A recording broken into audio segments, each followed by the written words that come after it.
सो मित्रों, संस्कारी गृहमंत्री आदरणीय परम पूज्य धुरंधर मिस्टर हर्ष संघवी જેમને લોકોના સંસ્કારની બહુ ચિંતા છે એ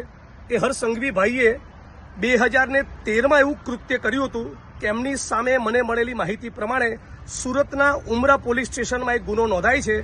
જેનો એફઆઈઆર નંબર છે 251/2013 જેની કલમો છે જે તે વખતેની આઈપીસી કલમ 143, આઈપીસી કલમ 147 એટલે કે રાયોટિંગ, પણ મહત્વની કલમ જે 332 એટલે કે જાહેર સેવક સરકારી કર્મચારી ઉપર હુમલો કરવો। જી હા, ગુજરાતના નાયબ મુખ્યમંત્રી હોમ મિનિસ્ટર હર્ષ સંઘવી ઉપર 2013માં સુરતના ઉમરા પોલીસ સ્ટેશનમાં એફઆઈઆર નંબર 251/2013 દરમિયાન આ કલમ 332 હેઠળ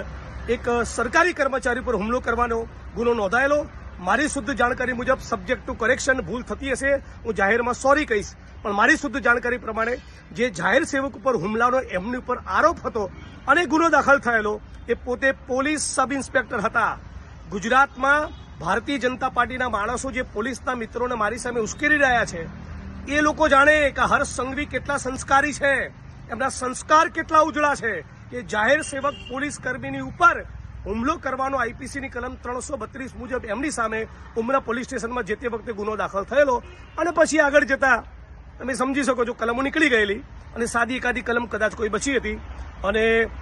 બીજા પણ ભારતીય જનતા પાર્ટીના મિત્રોએ પટ્ટા ઉતારી દેવાની વાત એટલા માટે કરી હતી પોલીસના કે એ એમના નજીકના પરિચિત થતા હતા અમુક આરોપીઓને બચાવવાની વાત હતી। મારા કિસ્સામાં એવું નથી, જે દારૂ જુગારના ડ્રગ્સમાંથી કમાઈ એના પટ્ટા ઉતારવાની, એમને સસ્પેન્ડ કરવાની વાત કરી હતી। એટલે આટલી એક વાત સમગ્ર ગુજરાતની મીડિયા અને સમગ્ર ગુજરાતની જનતા સમક્ષ રજૂ કરવા માંગુ છું।